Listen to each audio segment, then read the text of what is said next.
A lot of conservatives are aware of overt censorship towards Trump supporters and others on social media platforms. And in a new book, #Deleted, Big Tech's battle to erase the Trump movement and steal the election, journalist Allum Bokhari, he illustrates how the tech giants like Facebook and Google have worked to suppress the right. So Bokhari is Breitbart's senior technology correspondent. He reveals how algorithms and AI are used to bury conservative content and ergo change what you see in your field. So that author, he's here with us now today, Allum Bokhari himself, to discuss the book further. It's good to see you, Allum. Thanks for joining us. Hi, Saga. Good to see you. Absolutely.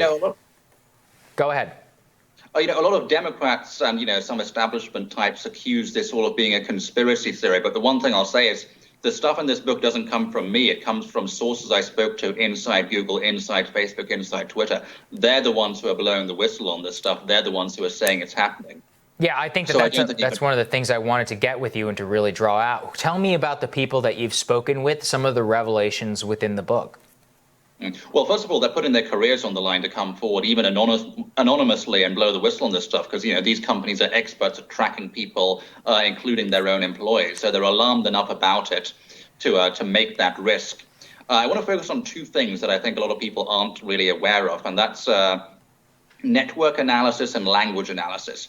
This is a way, a lot of people, they're aware of the president getting censored. Sometimes Twitter will take down some of his tweets. There were big accounts getting censored, like Alex Jones, Paul Joseph Watson.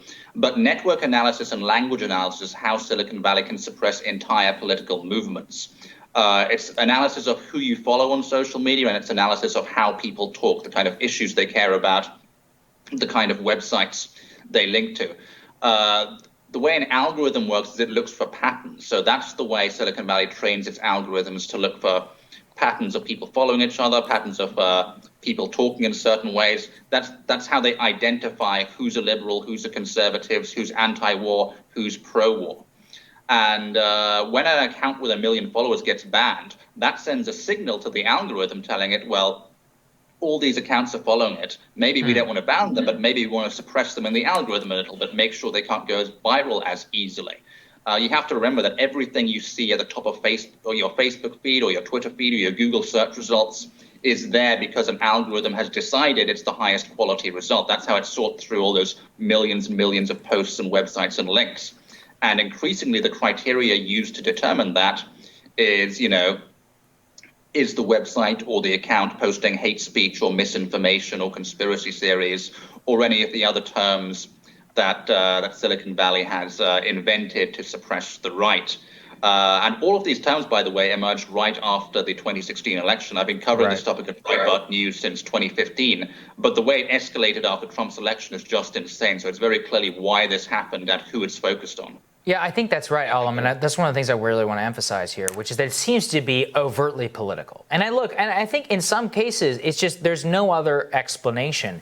Could you lay out in terms of the election, right? So we've seen now, like Facebook saying they're going to suppress all political advertising after the election. We've seen Twitter saying that they're going to take out or censor any claims of premature victory before I think we all know what that's directed to. And people, look, a lot of leftists watch this show. One of the things that I've tried to emphasize is it will always come for you. If you're against the establishment, at the end of the day, it will come for you eventually too.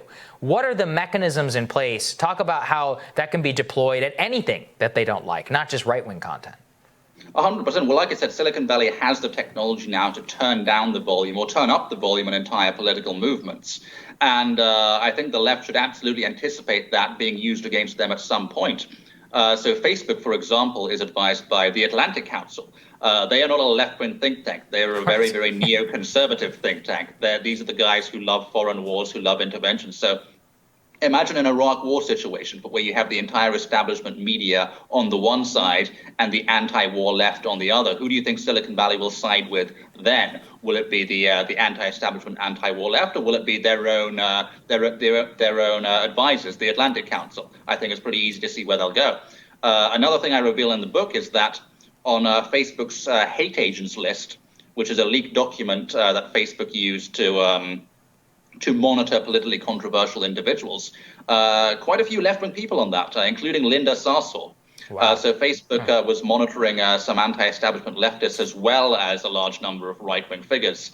I will say she was held to standards slightly lower or way lower than the conservatives. Facebook noted that she praised the Palestinian terrorist Resmaya Odeh at one point, but didn't log that as a so-called signal of hate, which was not a standard that they used for right-wingers. I believe they banned Paul Joseph Watson simply for hosting a critic of Islam on his YouTube channel.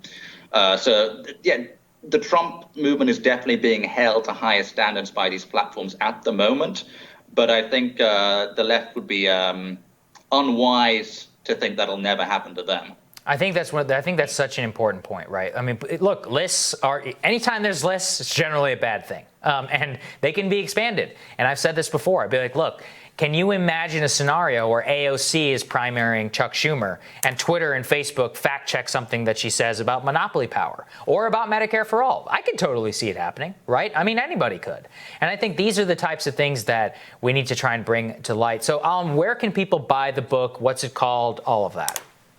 It's called #Deleted, Big Tech's Battle to Erase the Trump Movement and Steal the Election. If you want to buy, just go to www.deletedbook.com. It's an audiobook, hardcover, and ebook format. There we go. Well, Allum, thanks so much for joining us, shedding light on this important topic. Thanks, Doug. Yep. We'll have more Rising for you after this.